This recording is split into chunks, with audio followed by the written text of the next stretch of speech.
I've never met Mr. Pascoe, but his story has stayed with me since I first heard it while I was on my sabbatical travels.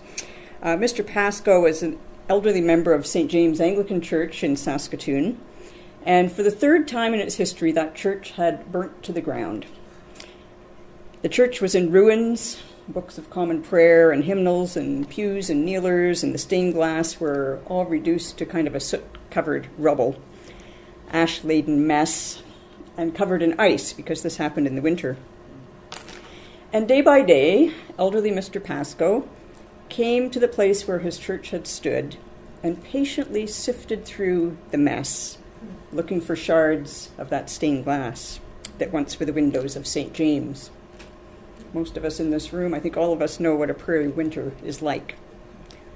So just think for a moment about the task that elderly man set for himself. As I think about the Protestant Church's relationship with the arts, I think about another kind of destruction, another shattering of relationship.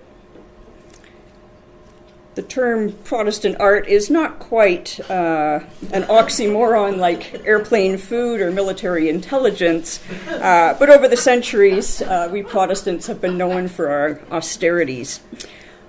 This cartoon came from an art display I saw somewhere in the Netherlands. Stupidly, I cut it up from my journal and clipped off the name of the artist and the context. But anyway, I love it.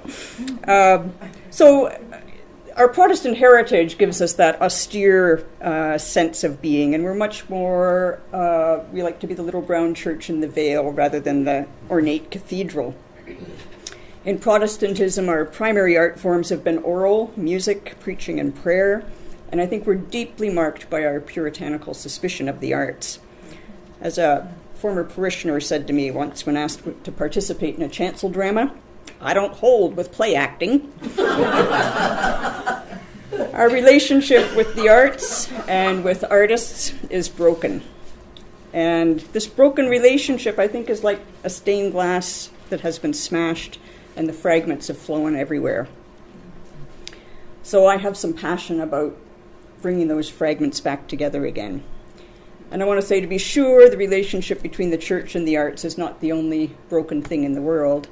The jagged edges of poverty and human rights abuses and climate change and so many other things also can claim our attention as people of faith.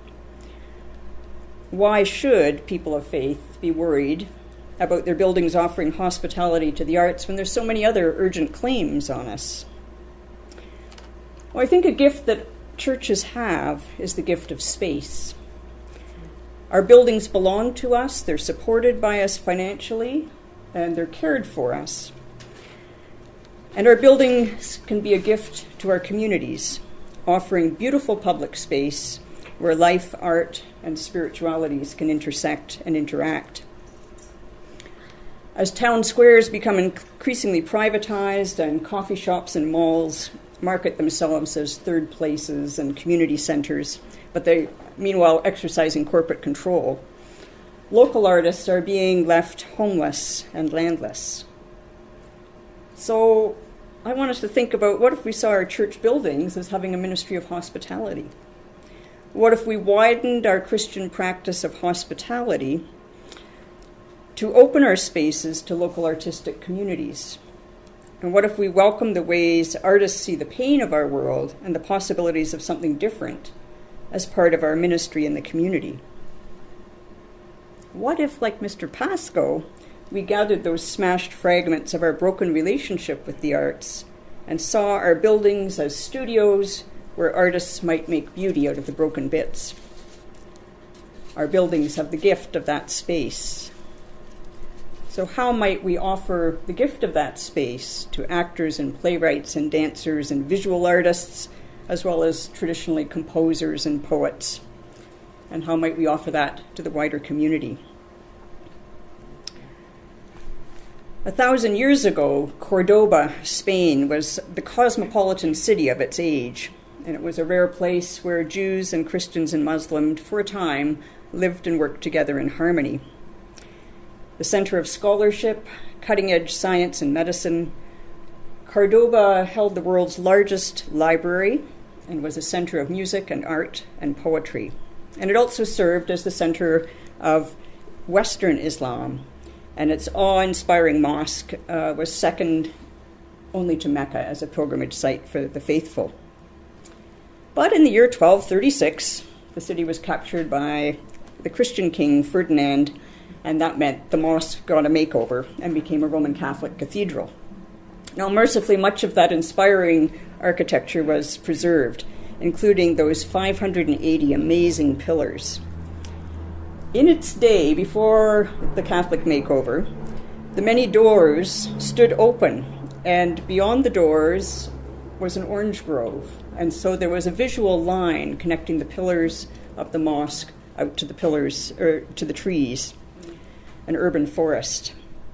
And other doors opened out onto the marketplace all around, a reminder that all aspects of life are holy, even something as mundane as buying a bag of figs. Now, all of this was purposeful design to unite the sacred and secular.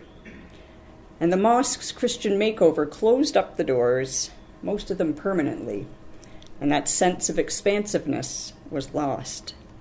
The church cut off the world. And the losses in that broken relationship, I think, are on both sides. When I was on my sabbatical travels, I visited Tracy Lind, who's the dean of Trinity Episcopal Cathedral in Cleveland, of all places. And it was Tracy who taught me or introduced me to the image of Piazza theology. If you've been to Europe, you know a piazza is like a town square. There'll be a church on one side, usually the town hall on the other, often a fountain, and shops, cafes, and homes. And it kind of serves as the crossroads of the community.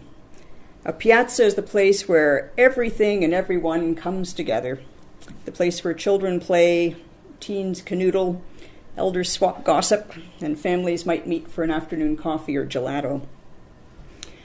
The piazza blurs public and private space as restaurants set up tables and chairs outdoors in the public square.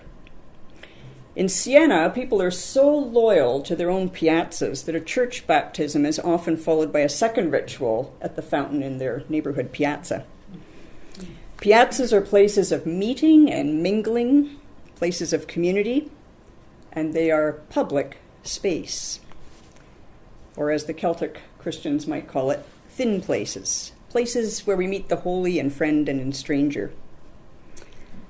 Now, Tracy Lind says that Piazza theology claims a spirit that is open, hospitable, and maybe even a bit chaotic at times. It's full of surprise.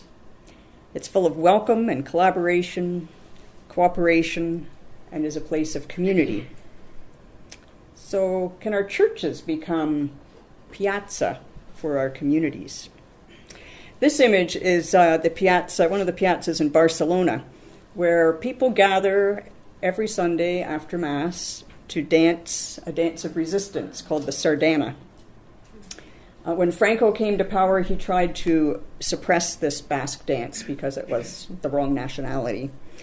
He was unsuccessful. You can see it's still being danced today. And that's the thrill and the promise of piazzas. They're uncontrollable. And I think that's part of why churches are a bit timid about claiming that role. As Tracy Lind remarked to me, the tension is that piazzas and the arts are really messy, and churches really, really like order. Think about it. We have an order of worship, right? So I want to go back to Saskatoon. The parish hall of St. James Anglican is now an arts and culture centre, and the messy part is managed by an arts administrator that they've hired named Cynthia Dick. Now, this operation is associated with the church, but it's also arm's length from the church. What Cynthia really revels in her job is the mess and the meeting. She says that those who use the Refinery, this Arts and Spirit Center, can't silo. They can't remain untouched by each other because they're sharing space, and they have to deal with each other in all their diversity. She says the yoga students have to deal with the theater people upstairs. The 12-step program has to get directions from the weird gay guy up there. So they're forced to deal. They can't silo. If they want to work here, they can't silo, even if it's just passing in the same doorway. She says, it's amazing how we're changed when we share space. And she says, this is important. Look, there's two people having to work things out, and normally they wouldn't run into each other or talk to each other. Relationships, she says, are the most important. If you get the relationships right, everything else falls into place. Might that have something to say to the church? So I want to flash forward, because I was looking at the Refinery's website yesterday, and they've had a little reinvention, and Scott's going to play a little video clip for us, I think now. I hope now.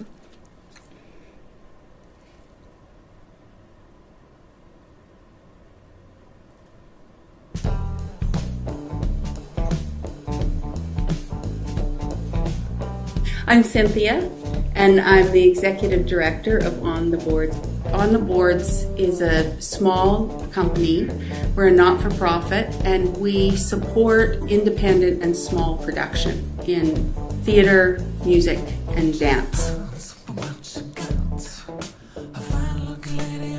What we do lets an artist be an artist first and a producer second. We like to kind of refer to it as the envelope. It's the envelope that surrounds the art. There's a lot of energy, and there was a lot percolating in the community in Saskatoon, but there weren't a lot of opportunities. So every time somebody wanted to do a show, they had to start from scratch, from actually building the space that they needed to do it. So what we thought was, well, what if you had a place and a system and a structure where everybody didn't have to start from scratch every time they wanted to do something?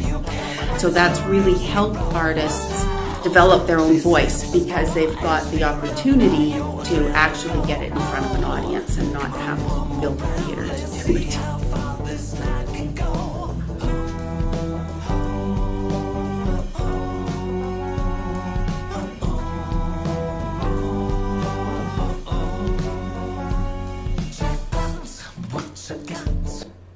She has much cooler music than I do. So I've just offered you some fragments, like shards of smoke-covered stained glass that old Mr. Pascoe picked up out of the ruins of his church. And they still need to be cleaned up, and we can perhaps think about bringing them together in a new arrangement. Which is what happened with the pieces that Mr. Pascoe found. When the church was rebuilt, his pieces were then taken by a local stained glass artist, Lee Brady, and reconfigured into wonderful new windows. Wow. And this is one of the missions of our church, I believe, to sift through the rubble of our broken relationships for the shards and to create something new and beautiful in Piazza churches that can serve our communities and our neighborhoods. Thanks.